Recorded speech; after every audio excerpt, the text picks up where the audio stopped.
नमस्कार, बुलेटिन में आपका स्वागत है। मैं हूं आपके साथ आशा सरमाल। चलिए शुरुआत करते हैं बुलेटिन के इस वक्त की बड़ी खबर से ही शुरुआत करेंगे। लखनपुर से बड़ी खबर देखने को मिल रही है, जहां पर एक अफगान युवक जो है वो हिरासत में लिया गया है। जम्मू कश्मीर के प्रवेश द्वार लखनपुर में पकड़ा गया है अफगानी किशोर, और कोविड-19 टेस्टिंग प्वाइंट के नजदीक अफगानी किशोर को हिरासत में लिया गया है। पासपोर्ट और वीजा से हुई है अफगानी किशोर की पहचान, और लखनपुर पुलिस स्टेशन में किशोर से पूछताछ की जा रही है। यानी एक युवक यहां पर पकड़ा गया है, उससे पूछताछ जारी है। सबसे बड़ा सवाल है कि आखिर यहां तक कैसे पहुंच गया है, प्रवेश द्वार तक कैसे पहुंच गया है। कोविड-19 टेस्टिंग पॉइंट के नजदीक अफगानी किशोर को हिरासत में लिया गया है। पुलिस को एक बड़ी सफलता यहां हाथ लगी है। मुकम्मल तरीके से जम्मू कश्मीर के प्रवेश द्वार लखनपुर में अफगानी किशोर को पकड़ा गया है, और अब पूरी तरह से इस गुत्थी को सुलझाने में कठुआ पुलिस लगी हुई है कि आखिर किस तरह से ये किशोर यहां पर पहुंच गया है। क्योंकि अफगानिस्तान में भी आपने देखा कि किस तरह हालात जो है वो बनते हुए नजर आए थे। तालिबान ने पूरी तरह से वहां पर कब्जा कर लिया है, लेकिन उसके बावजूद भी अगर किशोर वहां से निकलकर कठुआ तक पहुंचा है तो जाहिर तरीके के एक सवाल यहां पर जरूर खड़ा होता हुआ नजर आता है कि आखिर ये किशोर यहां पर किस तरह से पहुंच गया है और कौन से बड़े खुलासे इसकी तरफ से किए जाएंगे या फिर किए गए हैं, ये जानना बहुत जरूरी है। हमारे संवाददाता सरबजीत हमारे साथ जुड़ चुके हैं। सरबजीत, ये बताइए कि जो किशोर यहां पर हिरासत में लिया गया है, सबसे पहले तो ये जानना चाहेंगे कि पुलिस जो पूछताछ कर रही है उसमें क्या कुछ खुलासा हुआ है? ने जिस तरह से लखनपुर जो यूटी का एंट्री पॉइंट है, यहाँ पर रिस्ट्रिक्शंस इंपोज की गई हैं कोविड के चलते। जितने भी लोग बाहर से जम्मू कश्मीर में आते हैं उनको यहाँ पर रोका जाता है, और इसी दौरान एक अफगान जो टीनेजर है उसको यहाँ पर रोका गया है, और उसको पूछताछ के बाद ये पता चला कि अफगानिस्तान से भारत में आया है, और उसे पूछताछ के लिए लखनपुर पुलिस की टीम लखनपुर थाने में ले गई है। और अभी तक की जो पूछताछ है उसमें ये सामने आया है कि ये अपने भाई जो कि अफगान आर्मी में जवान हैं और इंजर्ड हैं, और इंजन की घायल अवस्था में उन्हें आरआर हॉस्पिटल दिल्ली लाया गया था, वहां पर उनका उपचार जारी है। लेकिन ये वहां से वापिस अफगानिस्तान जाने की तैयारी में था, लेकिन जम्मू कश्मीर में क्यों आया है, क्या मकसद लेकर वो जम्मू कश्मीर में आया है, उसके लेकर इसका कोई ठोस जवाब नहीं था। क्योंकि सरबजीत, अगर अफगानिस्तान से ये भारत पहुंचा है तो जाहिर तरीके से दिल्ली पहुंचा है। दिल्ली के बाद ये जम्मू कश्मीर के प्रवेश द्वार पर कैसे पहुंच गया, ये बहुत बड़ा सवाल था।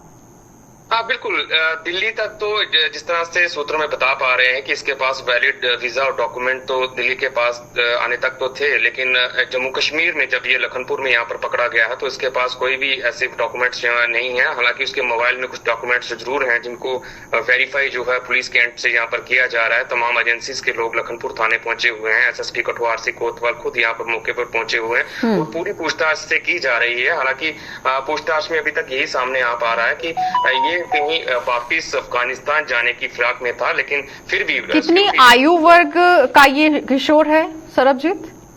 जी बिल्कुल, इसकी आयु जो बताई जा रही है वो 16 से 17 साल इसकी आयु बताई जा रही है, और यही अभी तक जी जानकारी जो हमें मिल पा रही है कि अपने भाई के पास जो अभी उपचाराधीन है आरआर हॉस्पिटल न्यू दिल्ली में, तो वहां पर ये उसके पास आया, वहां पर आया हुआ था, और वहां से जम्मू कश्मीर ये कहाँ कैसे पहुंचा है, किस जरिए से यहाँ पर पहुंचा। सरबजीत, कहीं ऐसा तो नहीं है कि जिस तरह से अफगानिस्तान के बहुत से ऐसे लोग हैं जो हर एक राज्य की एक बात तो नहीं करेंगे, लेकिन देश की अगर बात करें तो बॉर्डर पर वो लोग खड़े हैं, चाहे हम हिंदुस्तान की बात करें, पाकिस्तान की बात करें या फिर अमेरिका ब्रिटेन की बात करें, तो हर देश के बॉर्डर पर ये लोग खड़े हैं और वहां पर शरण लेने के लिए भी कोशिश की जा रही है। ऐसा तो नहीं है कि शरणार्थी बनकर यहां पर पहुंचा हुआ हो ये?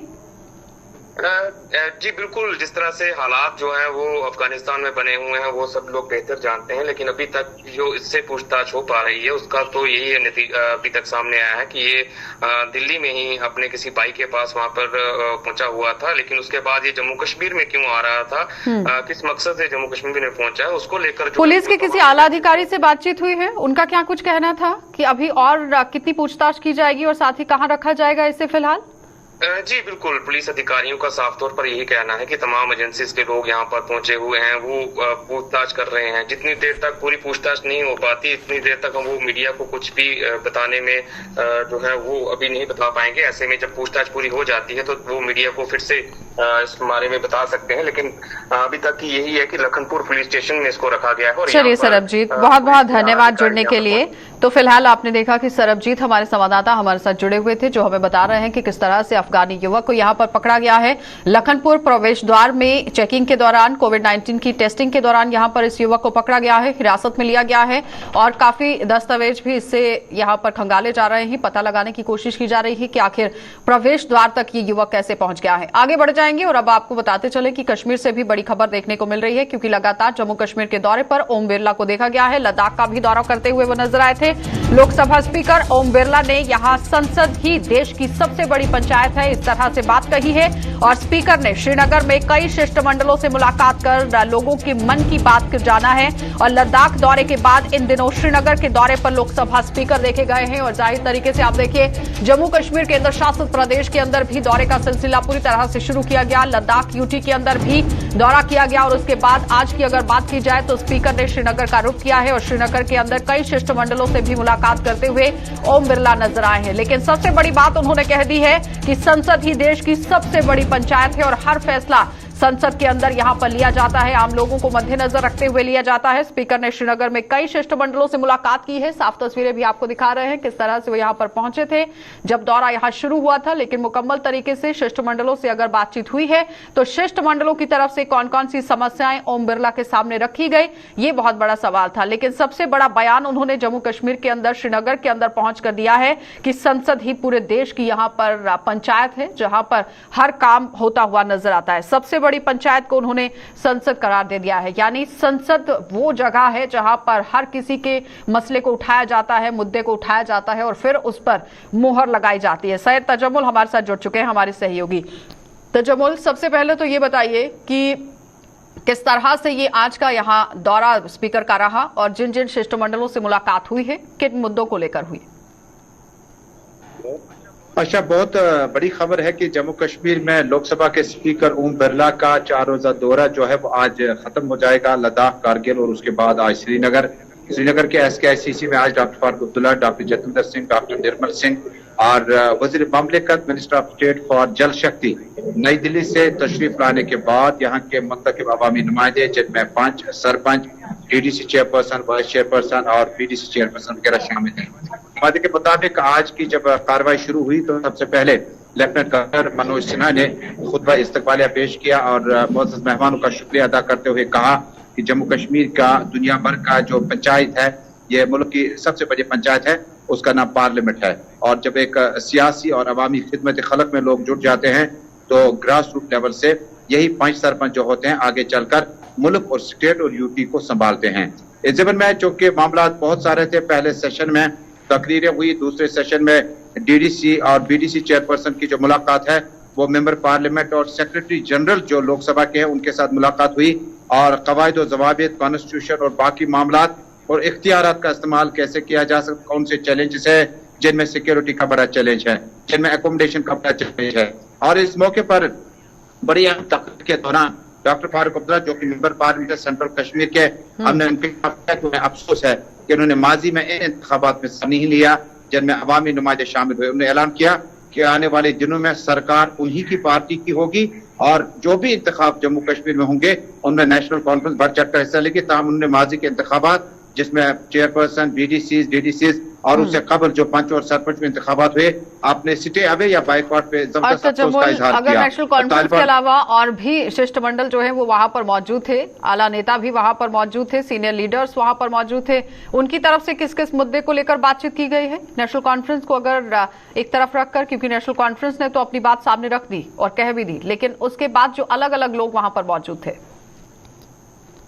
देखिए, ये जो आज का प्रोग्राम था ये रूरल डेवलपमेंट के आसपास ही था कि आपके पास स्कीमें कितनी है, आपके पास पैसा कितना है, आप इसको इस्तेमाल कैसे कर सकते हैं, आपको अफसरान का ताउन कितना मिलना है, आपके निजी और इज्तिमाई मसाइल कितने हैं।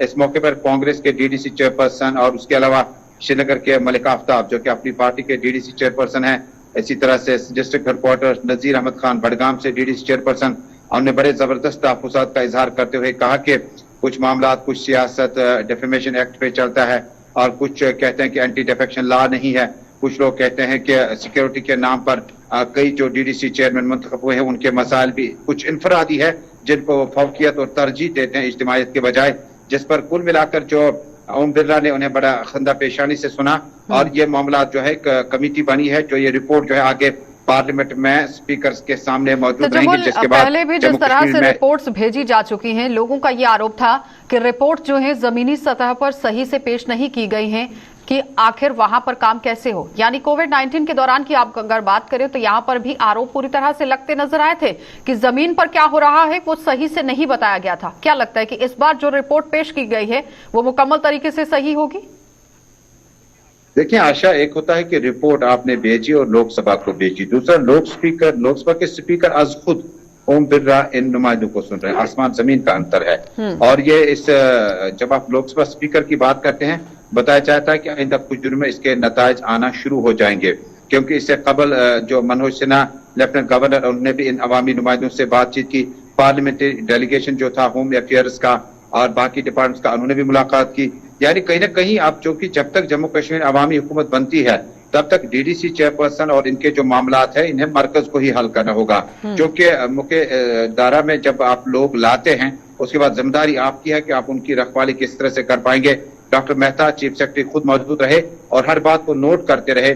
सेक्रेटरी जनरल जो लोकसभा के हैं वो खुद मौजूद रहे। मिनिस्टर ऑफ स्टेट जो है जल शक्ति के, वो मौजूद थी। इसके अलावा बड़े अहम और मुअज़्ज़ज़ मेंबरान थे। डॉक्टर चित्रित सिंह मौजूद थे, डॉक्टर अब्दुल्ला मौजूद थे, निर्मल सिंह मौजूद थे। मुझे लगता है एक बड़ा अहम प्रोग्राम था। यानी इस बार ये कहा जा सकता है तजम्मुल कि ग्राउंड से रिपोर्ट सही पेश की गई होगी और बहुत जल्द इस पर अमल भी होगा, कुछ ऐसा? देखिए, अमल भी होगा और नताइज भी आना शुरू हो जाएंगे, क्योंकि जिस वक्त आपको याद होगा कि जब BVR सुब्रमण्यम जम्मू कश्मीर के चीफ सेक्रेटरी हुआ करते थे तो पहली प्रेस कॉन्फ्रेंस में जब डीडीसी चुनावों का बिगुल बजा था तो उन्होंने उस वक्त कहा था कि इनको मुख्तलिफ तरीकों से एकोमोडेशन और प्रोटेक्शन मिलेगा, सिक्योरिटी कवर मिलेगी, गाड़ी मिलेगी। जो लोग जीत के आएंगे, जो लोग नहीं जीत पाए उनकी खैर ज्यादा हम बात नहीं कर पाएंगे, लेकिन जो जीत के आए वो काफी नाराज हैं। बडगाम से लेकर कई एक इलाकों में अभी भी डीडीसी मेंबरान जो हैं मुख्तलिफ प्राइवेट होटलों में रखे गए हैं, जहां पर सिक्योरिटी का इंतजाम वन गेट वन एरिया जो है वो उसके मुताबिक चल रहा है। लेकिन वो चाहते हैं कि अवामी नुमाइंदे हैं, अवाम के बीच में जाएं और बढ़ चढ़ कर जो इंतखाबी माहौल है उसको और बेहतर करने की कोशिश करें। लेकिन चूंकि सिक्योरिटी और बाकी मामला की वजह से उन्हें बाहर आने नहीं दिया गया। बताया जाता है कि हम ये कह सकते हैं कि स्पीकर अगर जम्मू कश्मीर केंद्र शासित प्रदेश के दौरे पर पहुंचे हैं तो कहीं ना कहीं आम लोगों को राहत जरूर मिलेगी, क्योंकि इस बार जो रिपोर्ट पेश की गई है तो वो जाहिर तरीके से संसद तक पहुंचेगी और संसद में इस मुद्दे को उठाया जा सकता है और बहुत जल्द इस पर हल जो है वो देखा जा सकता है। बहुत बहुत धन्यवाद जुड़ने के लिए तजम्मुल। तो फिलहाल आपने देखा कि हमारे सहयोगी तजम्मुल हमारे साथ जुड़े हुए थे, जो बता रहे हैं कि ओम बिरला स्पीकर हैं और संसद में पूरी तरह से वो कार्यवाही को सुनते भी हैं, बहुत अच्छे से जानते भी हैं। लेकिन अगर जम्मू कश्मीर केंद्र शासित प्रदेश के अंदर दौरे पर पहुंचे हुए हैं तो खुद उन्होंने जमीनी सतह पर पहुंचने की कोशिश की है, हर किसी को सुनने की कोशिश की है और अब यहां पर अंदाजा यह लगाया जा रहा है कि बहुत ही जल्द कार्यवाही भी होगी और अमल भी किया जाएगा हर समस्या को लेकर। आगे बढ़ जाएंगे, जिला सांबा आपको लिए चलते हैं, क्योंकि चोरों का आतंक यहां पर थमने का नाम नहीं ले रहा है। और सबसे बड़ी बात है यहां आप ये देखिए कि किस तरह से जिला सांबा में चोरों के आतंक के आगे नतमस्तक पुलिस होती हुई नजर आई है और जिले के परमंडल ब्लॉक में भी अब चोरों का बोलबाला देखा जा रहा है और चोरों ने 2 घरों में सेंध लगाकर भारी मात्रा में माल उड़ा लिया है और 50,000 रुपए नकद और 70 तोले चांदी यहां पर साफ कर दिया गया, यानी इस पर हाथ, और 70 तोला चांदी भी लूट लिया गया है। यानी ये कहा जा सकता है कि जिला सांबा में ये कोई पहला मौका नहीं है कि चोरों ने इस तरह से वारदात को अंजाम दिया हो। इससे पहले भी सुने घर में चोरों ने इसी तरह से सेंध लगाई थी और अब परमंडल ब्लॉक की बात की जाए तो चोरों का बोलबाला वहां पर देखा जा रहा है, जिसमें 50,000 रुपए नकद और 70 तोले चांदी मौजूद है, जिस पर चोरों ने हाथ साफ कर दिया है। और जिला सांबा में चोरों के आतंक के आगे अब पुलिस भी नतमस्तक होती हुई नजर आ रही है, बेबस होती हुई नजर आ रही है। इससे पहले भी जिला सांबा के अंदर चोरी की घटनाएं पेश आई थी, जहां पर पुलिस पूरी तरह से गठन करती हुई नजर आई टीम का, लेकिन उस टीम ने कितना काम किया और किस तरह से किया उसकी तस्वीरें आप साफ देख रहे हैं। क्योंकि अब इस बार आप देखिए जिला सांबा के अंदर पुलिस भी कुछ भी करती हुई नजर नहीं आ रही है, बिल्कुल बेबस पुलिस वहां पर नजर आ रही है, क्योंकि आम लोगों के घरों के अंदर एक एक करके किस तरह से डाका डाला जा रहा है ये देखने वाली बात है और चोरों के हौसले किस तरह से बुलंद हो चुके हैं ये भी आपके सामने। तो साफ तस्वीरें भी आपको दिखा रहे हैं किस तरह से चोरी यहां पर की गई है। साफ आप देखिए कमरे के अंदर क्या कुछ हालात यहां पर देखने को मिल रहे हैं। इससे पहले भी जम्मू डिवीजन की अगर बात करें, जम्मू जिले की भी बात की जाए तो इस तरह से कई घटनाएं यहां पर देखने को मिली थी। लेकिन जिला सांबा के अंदर भी हर रोज एक चोरी की घटना जो है वो देखने को मिलती है, जिस पर सवालिया निशान ये खड़ा होता हुआ नजर आता है कि आखिर इन चोरों का बोलबाला इस तरह से कैसे बढ़ता हुआ नजर आ रहा है और पुलिस कार्रवाई क्यों नहीं कर रही, आखिर नतमस्तक होती हुई क्यों पुलिस नजर आ रही है, यह देखना बहुत जरूरी है, यह जानना बहुत जरूरी है। क्योंकि इससे पहले जो चोरी हुई थी उसके लिए सिट का गठन भी हुआ था, बहुत बड़े बड़े दावे भी पेश किए गए थे और उसके बाद अब फिर से जिले की बात करें तो परमंडल इलाके के अंदर आप देखिए चोरी की बड़ी घटना को अंजाम दिया गया है, जिसमें चोरों ने 2 घरों में सेंध लगाई है और पूरी तरह से माल यहां पर उड़ा लिया गया।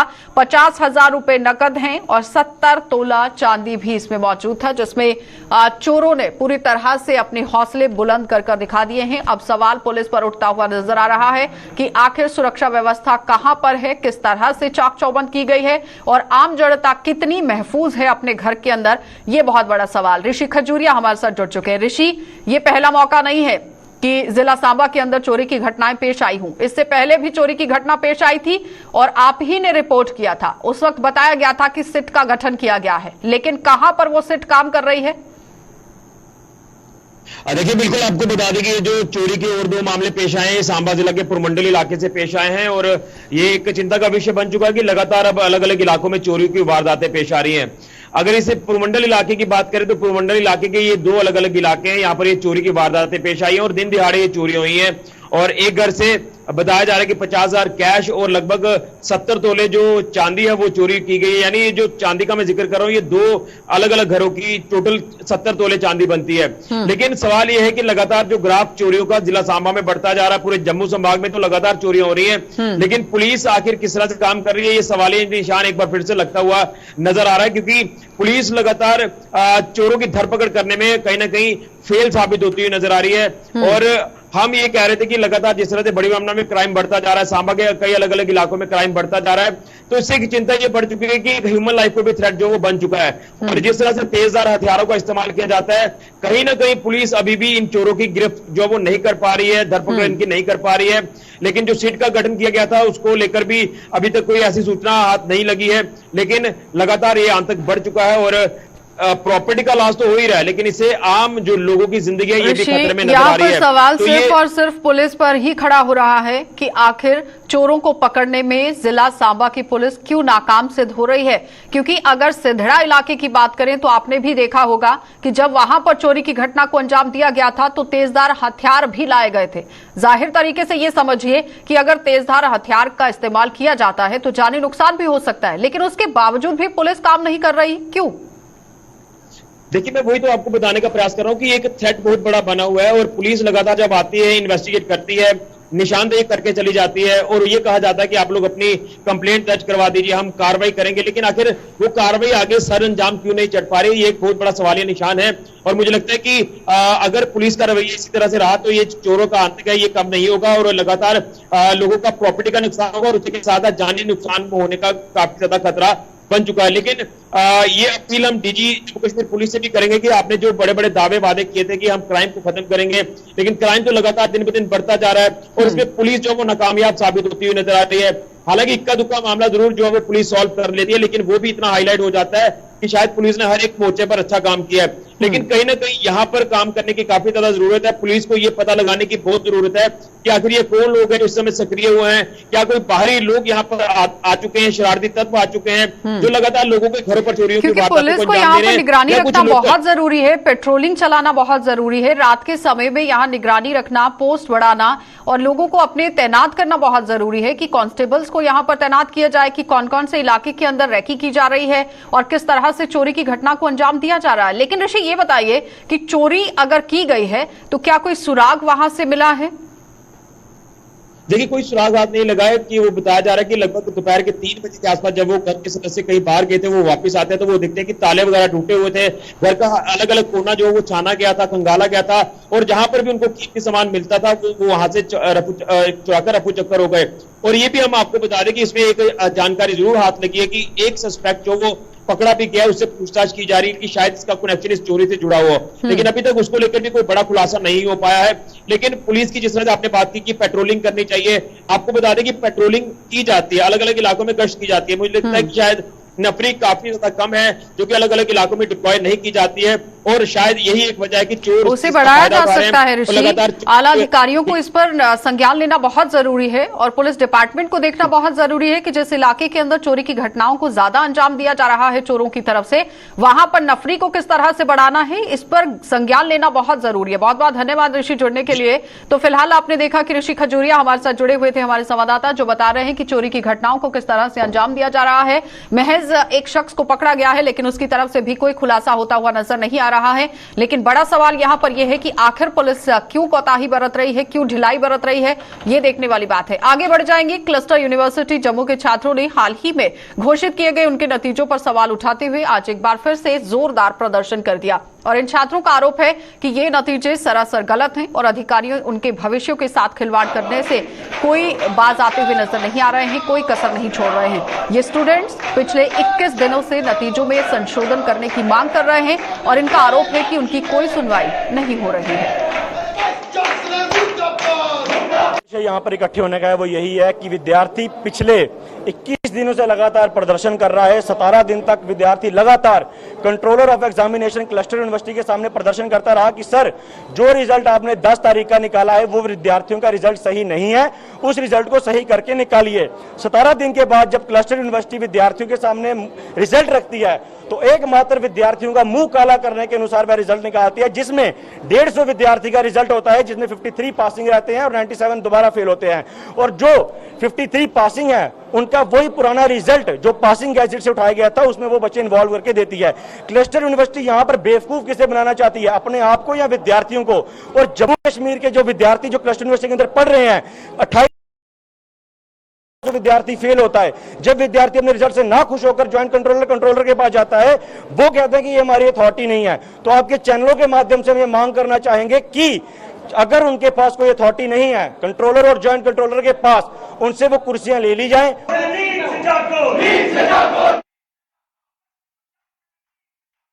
श्री कृष्ण जन्माष्टमी के दूसरे दिन जम्मू में आज गुगा नवमी का त्योहार हर्षोल्लास के साथ मनाया जा रहा है। ये त्योहार बाबा कालीबीर जी को समर्पित है और आज के दिन लोग यहां नाग बर्मियों में दूध समर्पित कर अपने अपने परिवार की सुख समृद्धि की मन्नतें मांगते हैं। और बाबा कालीबीर जी के मंदिरों में आज सुबह से लोगों का पहुंचना शुरू हो गया था, जहां उन्होंने पूजा अर्चना कर धर्म के प्रति अपनी आस्था का परिचय दिया। जम्मू की धरती को नागों की धरती कहा जाता है और यही वजह है कि यहाँ जगह जगह बाबा कालीबीर जी का वास है जो लोगों की रक्षा करते हैं। आज का दिन जो बड़ा महत्व रखता है क्योंकि ये जो गुग्गा नौमी है, पवन त्यौहार है, नागे का एक दिन है जोड़ा पूरे संसार च मनाया जाता है। ये पूरा महीना चलता है, जन्म अपना रखड़ पुन्ने को ली है तो 22 सितंबर तक ये चलना है पूरे संसार में सुनिया। और हर घर का नाग मन्निया जाता, नाग की पूजा की जाती है और जम्मू के डोगरा पंथ में सब तो ज़्यादा मन्निया जाता। हर घर का अज इसका दिन मनाया जा रहा, छिले बजाए जा रहे हैं, कंजक पूजियां जा रही हैं, भंडारे नाले किए जा रहे हैं। बाकी अस भी ये प्रार्थना करने कि सुख शांति प्रदान होवे, यह दौर है बीमारी का, देवता इसी खत्म करे, लोगों की सुख समृद्धि दे, बुद्धि दे, सीधा रास्ता ला। और हम सभी को यही सूचना देना चाहते हैं कि कुल देवता बाबा कालीबीर जी का अथवा राया मंडलिक जी का जितना हो सके उतना गुणगान करें और उनके आशीर्वाद से अपना परिवार को आगे बढ़ाएं। जम्मू श्रीनगर नेशनल हाईवे का विस्तारीकरण का काम जिला रामबन की कुनफर पंचायत के वार्ड नंबर 4 घड़ा मोड़ के लोगों पर भारी पड़ रहा है।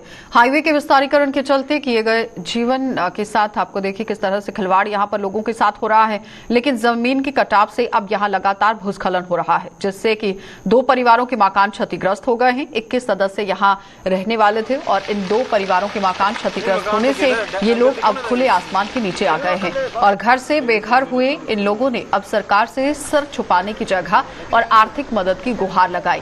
स्थानीय लोगों का आरोप है कि प्रशासन ने कई बार इन लोगों के पुनर्वास के लिए फाइलें तो बनाई, लेकिन आज तक इनको राहत नहीं मिल पाई। बहुत डैमेज है, लोग कल से हमें कहना है कि कब निकलेगा वो भरोसा नहीं है। हमारे बच्चे दर बेदर है खेतों में, हमारा सामान जो है वो भी गए थे। हम चाहते हैं इधर कुछ हमें कुछ न कुछ करे, अगर कुछ न कुछ हमारा तो हम भी कहीं रहेंगे। कुछ ठिकाना तो दे गवर्नमेंट, हमें बार बार जोर बोलती है कभी अब कुछ नहीं होगा कुछ नहीं होगा, तो आज तो ये चल पड़े, अब कहाँ जाए। ये अरसा 7-8 साल से जो है इनके कागजात बनते रहे हैं, कैंसिल होते रहे हैं। इनको डैमेज जब गिरेगा तो तब मुआवजा मिलेगा।